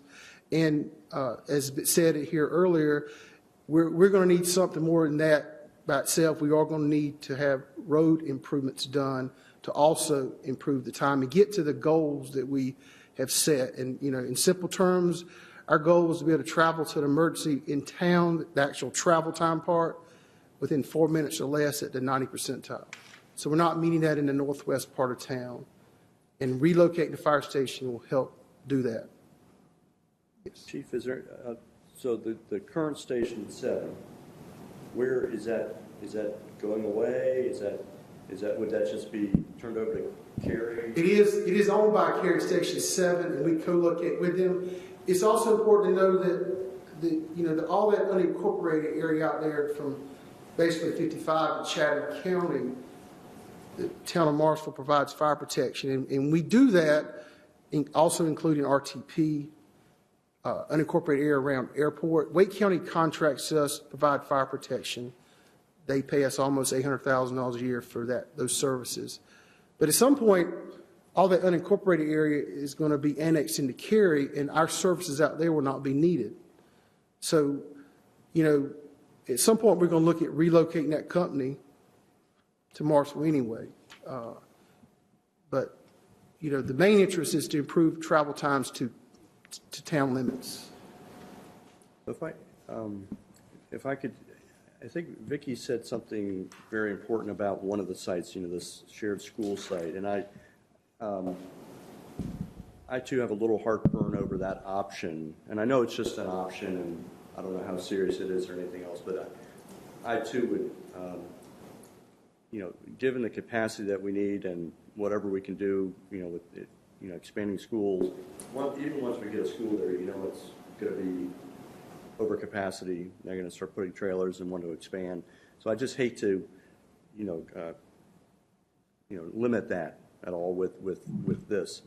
And then the other site, the one further out, RTP, that would obviously, the travel time between that and number 2 to get to, let's say, Breckenridge, I bet you they'd probably be pretty similar. It's all open road out there right now, so there's not a lot of traffic, but it's a lot further. So we're going to have a station out there in the middle of RTP that's, who's it servicing? And what's the benefit for the taxpayers of Morrisville that are paying for that?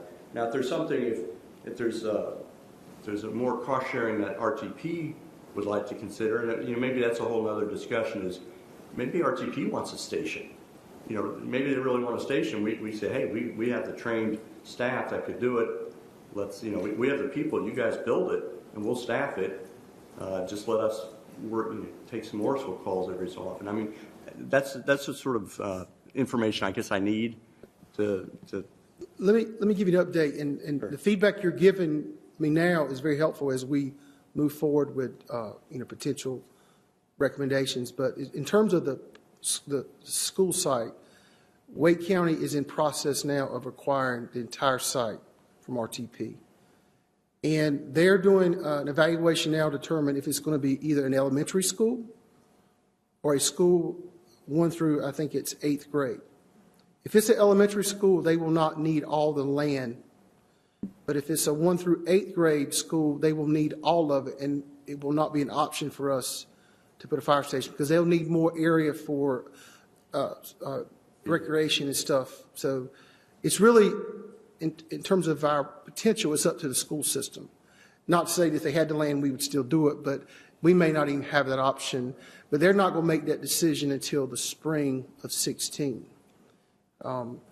In terms of response time compared to Station 2, with the current road network, there is not as much difference in improving our travel time. However, part of this project would be to cut Melissa Way, I believe is the name of that street, through to Little Drive. And with Station 3, if it's, for example, located in the current site that the town owns, that would cut our travel distance significantly, which would greatly improve a response time from the RTP site. So it's important to consider that the relocation project is also including cutting Melissa Way through to Little Drive to get the needed benefit in travel time. Is that on the current road plans, or is that something? It's honestly a question. I don't know. I'm just for up in Breckenridge. Yes. At this point, it's not actually in the plans, but it is it's right away that was dedicated, I believe, back when that section of Breckenridge was platted. So that was one of the things that I think we will discuss as part of our transportation plan update, is adding that connection back into the transportation plan. It was taken off at one time. It was on there, and then I think there's water back there, so it gets expensive. With an option, you could also look at once Lewis Stevens is built out, there's land that's in our ETJ that would be pretty. Why couldn't you put it next to the highway? And so we have had conversations with RTP about other sites, and they have areas that are considered prime development areas. They would rather us not use those sites, but those are possibilities. That's ETJ, what I'm talking about. Not even RTP's land, it's on this side. Yeah, okay. It's down from the northwest part. That big long slope down there. Okay. The other side's Cary, which again, maybe something can be worked out to buy something along that route. But I think that might be a better option. I mean, once the road is built, we already have money for the road. The road's going to happen in 5 years. And as far as Melissa Way, we have included the cost estimates for that road, and we are aware that we would need to do some public input sessions and opportunities if we want to move in that direction. My understanding is why it was partially taken off here because it was expensive. Actually, I think it's less than $500,000 to do I think was our estimate we came up with. You're about $450,000. That's, yeah. So, Satish, if there's any other comments, we'll come move on. Fire Station 7 too, like I'm trying to figure out where it is, So where is Fire Station 7? Sorry, I'm like. It's located on Carpenter Fire Station Road. So if you went down Carpenter Fire Station Road and crossed over Highway 55. On the other side, Cary side, behind the gas station. It's a Cary Fire Station. Okay, so it's okay. We co-locate in that station with Cary. We call share utilities. Okay. So, obviously that wasn't a permanent plan, but it's certainly meeting our needs well today. All right, thank you. Just to add on that, Wilson connection, people are always afraid it would be a cut through. It would add more traffic, just like Lewis Stevens. There's people are going to complain about this. And that would be certainly something that would be part of our outreach efforts to get that kind of feedback and just to see what impact it would have. But again, your point is, the only way you'd want to make that connection is if the fire station was going in at the Wake County side with the school. Yeah. Either way. You want it in, no matter where you put a fire station, you want that road connected? Yeah, because see, if it was on Little Drive, let's just say now at the school site, we would have to travel down Little Drive to Davis Drive to come back in, and that's defeating the purpose of. But your point is, if it doesn't go there, then you don't need the road. Regardless of where it goes, we need the road. Yeah.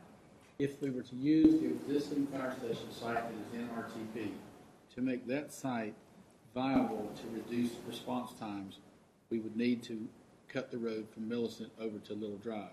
So you'd come down Lewis Stevens, cut through, and you'd be into Breckenridge. So you could just take Lewis Stevens. And if we put the fire station on Little Drive, we still need the road cut through. No. yes, Well, I mean, I know, but We've done measurements of travel, and so regardless of whether we put the fire station on Little Drive or at the current site, the Illicit Way needs to be cut through because it cuts down the distance we have to travel into Breckenridge.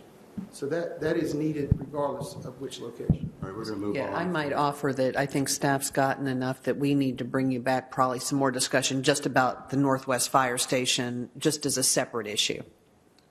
Thank you. If I could say one thing about it, it sounds like we want Millicent to go through, and it would help our existing Fire Station 3. Is that accurate? And then if we were thinking about our existing land in RTP, it sounds like you were saying that eventually we're not going to need that because RTP will become built out and they'll have their own service needs? No. Well, long term, we would like to be able to provide protection to RTP, but keep in mind, our emphasis on relocating the fire station is a strategic response to town limits. And if RTP wants us to continue providing services and will continue to pay for it, which they do through taxes, and we receive almost $800,000 a year now from the county to provide those services, I mean, I'm happy to continue recommending that. Okay, I just concerned that there isn't a marginal utility benefit from switching it from where we are now, if we can get better response times just by cutting through Millicent. Well, right now, if we cut the road through and we relocate the station, it would improve the response time in that area by about 29%. But I'll acknowledge that project alone doesn't help us meet our total response time throughout town. There are other things like continued road improvements and network. Another example is the south part of town. Town Hall Drive extended through to Crabtree Crossing would significantly improve our travel time to that part of town. But again, that's just an example of other road network improvements we would need to continue doing as part of our transportation plan. Okay, thank you. All right, let's move on. Schedule something. Right. All right. Yep. Data. All right, so back to where we were here. We're talking, Jeannie, were we at the... We're past that 30-minute mark, weren't we? That's what you're going to tell me, right? Good conversation, though. It's always important. So those were the projects that staff really wanted to touch on. So are there anything else that council is interested in? The big next step to talk about is where do we go next? Is what you've provided us, council's established prioritized projects. I talked about different ways of drawing the line. You really filtered the list with your scoring as it is. You really cut that in half. So just think about those things. You could draw the line depending on how the cumulative score fell out. You could draw the line really what was the majority votes, meaning the number of people that voted for projects. That's a fewer, more filtered down list. So there's varying ways to look at it. It's just, how do you agree? What do you agree on? It's not that you necessarily have to tell that to us right now, but the next steps after you identifying what that project list, prioritized list is that now gives us some guidance to give you the thing that I keep hearing you ask about the most is how do we fund this? So in order to get to that essential next step that I'm so excited to start getting involved with to help you is what is your list? That's a very, very essential step. Again, you made great progress with your prioritization, but put a seal on it, put a stamp on it. I think that would be a great next step. As far as culling this list down to something more manageable, if it happens to be that both the voting frequency, if you if you just took everything that had 3 or more votes and a council rating of 6 or more, it's the same line. It's the same top. It's a top 10. So I know that everything is still kind of in play, but I think if we need to concentrate on funding options, I would suggest the top 10 from what we have here, unless there's another. And I agree with you, Mayor. I think as you start, let's say you're ready to see what a funding model for the top 10 would look like, then we know where to go. You can modify it. You take fewer projects off to make it more affordable. You could do it that way. If you're ready to say, show us what top 10 looks like, we could do that. I mean, if you're ready to go there, it could be that easy. I think we need to move forward. No, but top 10 is good, but actually I would like to see if we can shake it down more to consolidate it, because there with the parking lot and the senior center, so there's 2 points, like right now, like a redundancy to go to a core, and then that helps you need to finally fund it, for the funding source. I think you're thinking solution mode, maybe a little too early. Top 10. See, the senior center is like Legos. We can put it here, we can put it here. There's different buildings we could build. But if she consolidates too early, you might have a project that is not fundable, but it could be if we rearrange it. So I think the conversation of how we get there is just as valuable. I want to move. I want to do a top 3. Truly, but I don't think we're ready next week. I mean, yeah, absolutely. Obviously, some would be a bond, some may not be a bond, and some could come out of the operating funds or the fund balance or this one. So. And that's what we're going to try to illustrate for you. Exactly. So that would help immediate use versus a bond within 4 years. I think that's a good next step to get us to a place without further discussing anything, because I think that will help set expectations and give us what's realistic short-term, long-term, et cetera. Yeah, I think that information will definitely give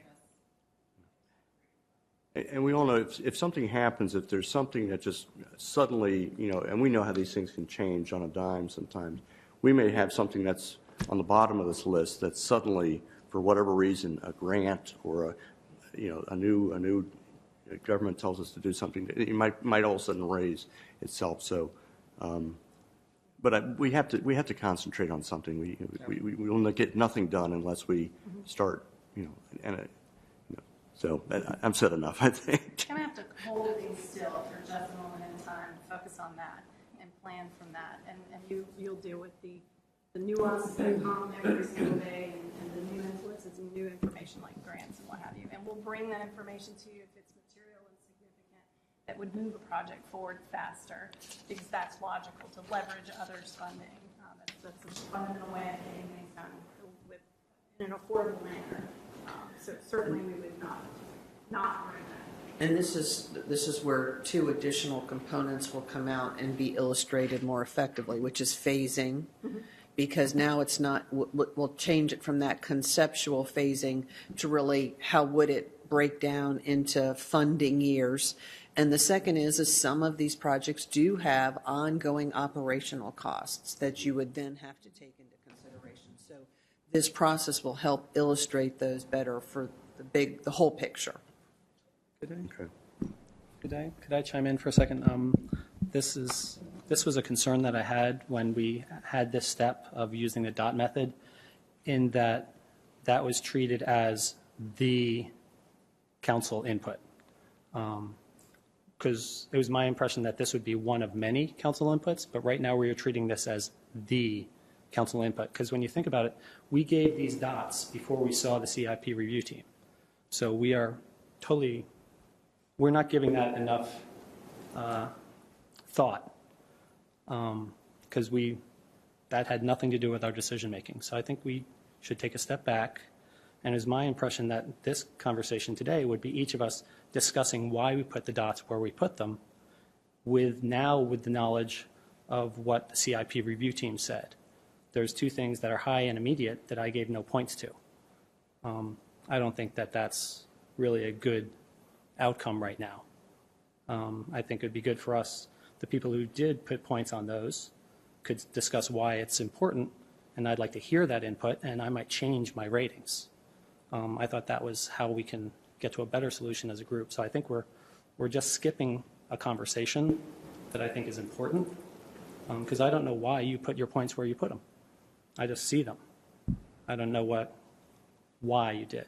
I mean, I see the points I put as way to give good, tangible, quality of life benefits to the residents in a short-term manner. So that's why I put them there. But I didn't do anything in the public works facility.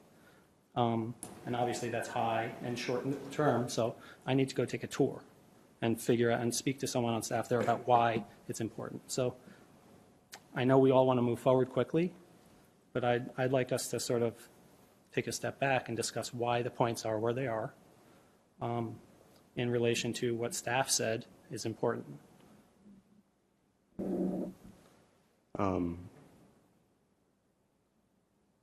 I think there's a lot more that went into at least my decisions on where I put things, and it had to do with it had to do with so many things, including there's nothing the staff did that surprised me in the least. Every single thing, I figured it was a high priority, immediate need.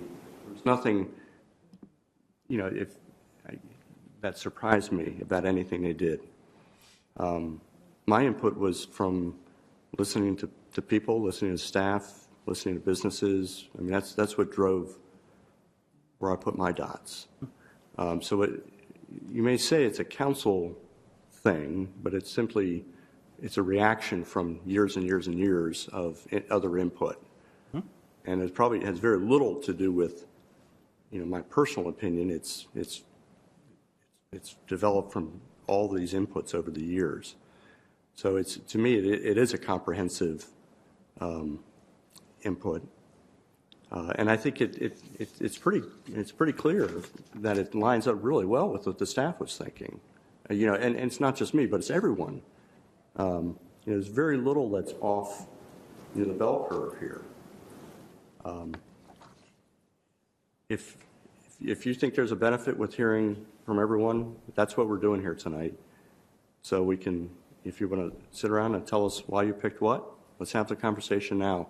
I don't want to leave here tonight with we got 20 still, we'll meet in another month, we'll have another work session. We need to act on some of this stuff. That's why we had the Northwest Fire discussion, because it got no points, and then we heard from staff, and it sounds like it's still not being elevated. We'll get more of an update. So that was useful. But it makes the top 10, so it continues on. Yeah, not really. But No, it didn't make the top 10. And there's another one that didn't make the top 10. I agree. We need to whittle down the list. Clearly we can't continue with 25, so you got to whittle them down. I have no problem with kind of cutting off at the 10, but when we do that, there are two projects that fall off that staff thinks are important, and the other one, well, of course, the Northwest Fire Station, but then the Town Center Stormwater Treatment. So I don't want to lose track of those. I want to understand, I think the reason, just so you all know, the reason the Public Works facility renovation is number one is because we've been hearing about it for years. And you've done a really good job of explaining to us why that is so important. And clearly we can go out there and see for ourselves what it looks like today, and that's not what we wish to have for our staff. So you've done a great job with that, and that's why it made it to the top. But these other two, I think we do need some more information on, and maybe those would filter up, because I'd be one of those that might take my 2 points off the senior center and put that maybe on one of these other two projects.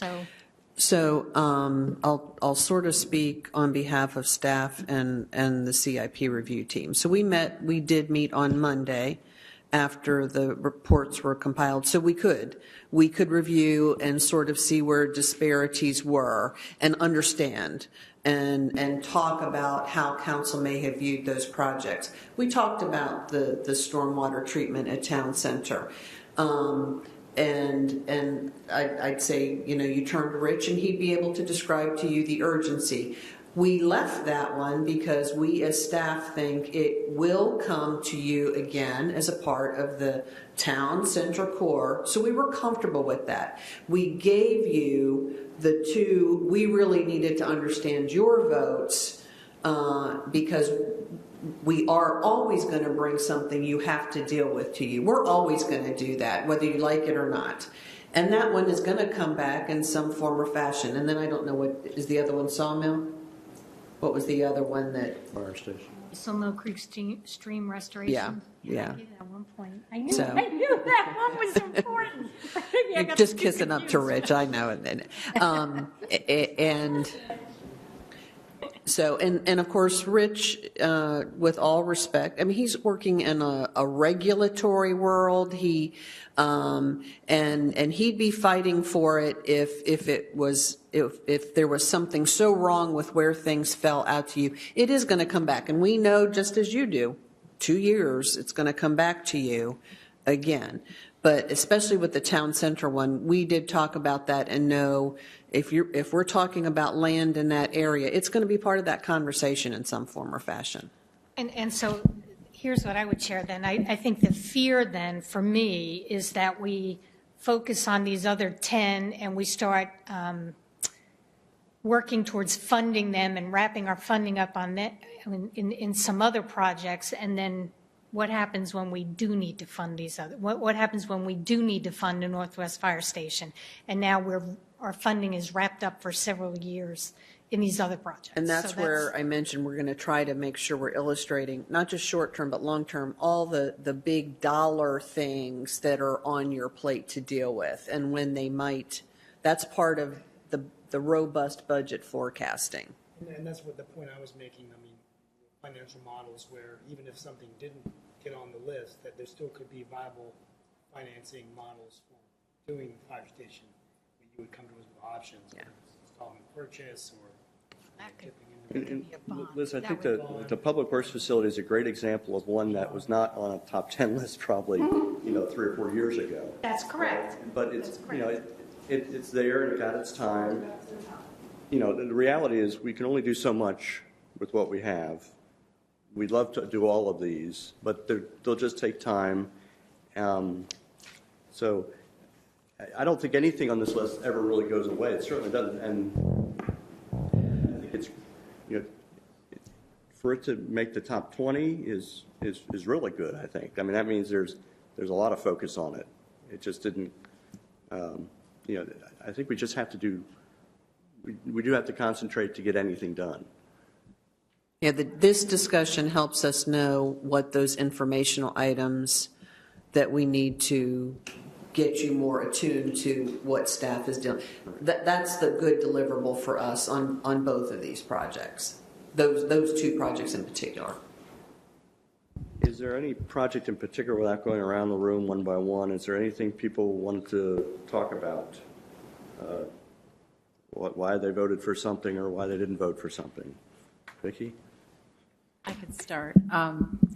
I voted for the International Drive extension because I thought that would help our, I guess you would say, road matrix and improve some drive time around that area of town. It would connect airport, and we would be able to have a little bit more of a bypass. And anything that takes away traffic from 54 is a win for me. And I just wanted to kind of make sure that we're mindful of that. That could be a potential LAP funding request in the future. It does not have to be met through this process. Or, I mean, Benjamin, you would know exactly if it was eligible or not. But just to realize that there are other projects coming up in our road network that we have to be mindful of in order to improve the mobility of our town. That was one that we sort of thought was important in terms of just the connectivity and response times improvements, and that's one I think Chief Wright spoke up on, if I'm not mistaken. But that one's more of a timing relationship with McCrimmon, if I'm not mistaken, as well. So that's probably why it was more medium graded for the CIP review team. And that's probably why we didn't bring it back tonight with great heartburn. I think it's important, but it's all a matter of timing and how it is most effectively put into play with McCrimmon. And that's exactly, my thoughts were the same thing. I was advocating the International Drive during the 11-12 time frame when we were talking about the bypass and stuff, but it's like let's get the bypass built. It's like, I just, I want to get some stuff done. I don't think that will ever go away. I think it's a great connection. It makes a lot of sense for a lot of reasons, but it's almost like, let's chip away at this thing. And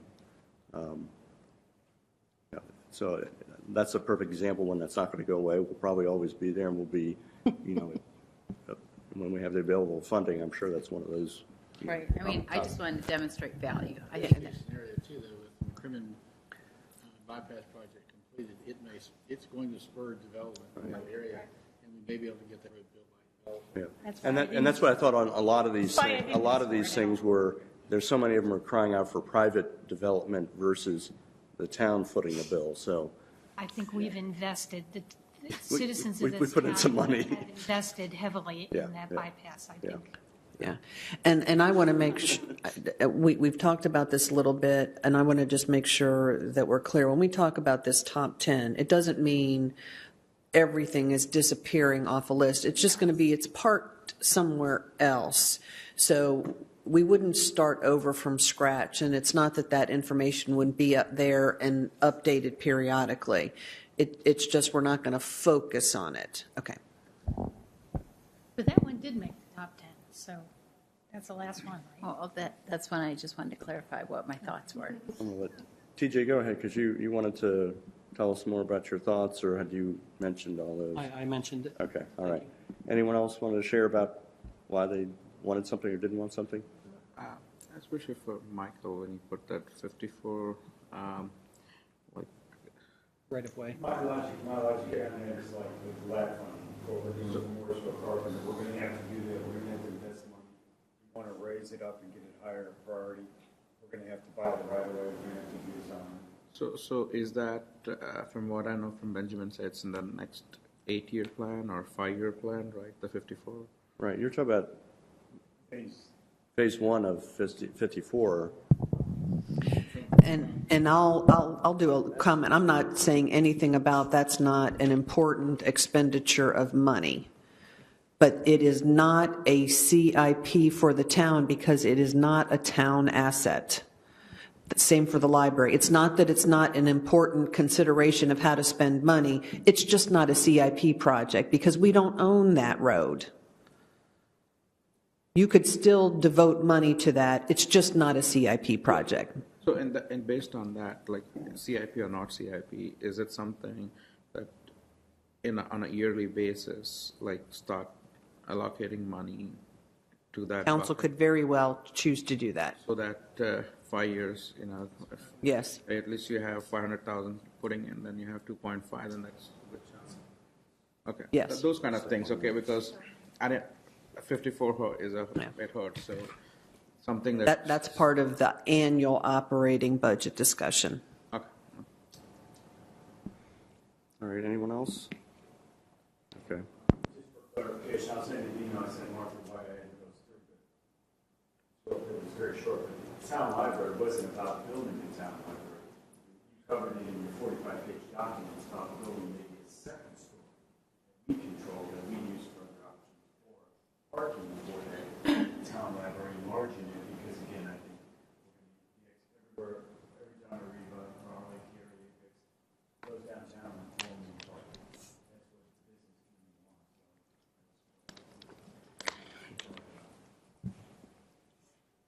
wants. And just as a general thought, when I was going through the list, there are a lot of town center related projects. And I almost purposely stayed away from them, from voting, not because I don't want a lot of them, but it's because they're so contingent upon this DFI and the RFP and all these other things happening that it's that whole world can change depending on the results of this pretty dramatically. So I don't know. That's why I didn't go near those things, because I think a lot of them will happen if everything goes forward and things work out the way we want them to. So. I think that was reflected in our internal review as well. With maybe in town, and the one that we felt like you would argue in this direction after October 2014 expressed a commitment. All right. Was everyone good then? We're going to take a short break before the closed session, but Jeannie, when you give the next step, give us realistic dollar amounts times 2. So that which was a double. so at least, Yeah. so at least we know what we're getting into. Yeah, the projects do include contingency, and we'll hear a lot about this. It is in some respects a guesstimate when you don't have any design, and it's something in the future, we don't know what that escalation cost is. But we have, I think we've made a very diligent effort as staff to get much better at providing some realistic estimates on that. I would tell you, multiplying it by 2, then you're not really realistically looking at what your budget capacity is. That's like a false positive to do it that way. For me, it's budgeting more and working less is better than you're into the project and then you have to go through the project then, because we are committed to it, is a draining of resources from other places to put it. That's my way of looking into it. All right, Steve, you want to take us into closed session? We'll take a 10-minute recess here while everyone clears the hall for our closed session. Pursuant to the last statute, about 318, 11A5, move that we go into closed session and discuss some acquisition. How much time it took to? So, motion and a second. All those in favor say aye. Aye. Okay. We'll see you back.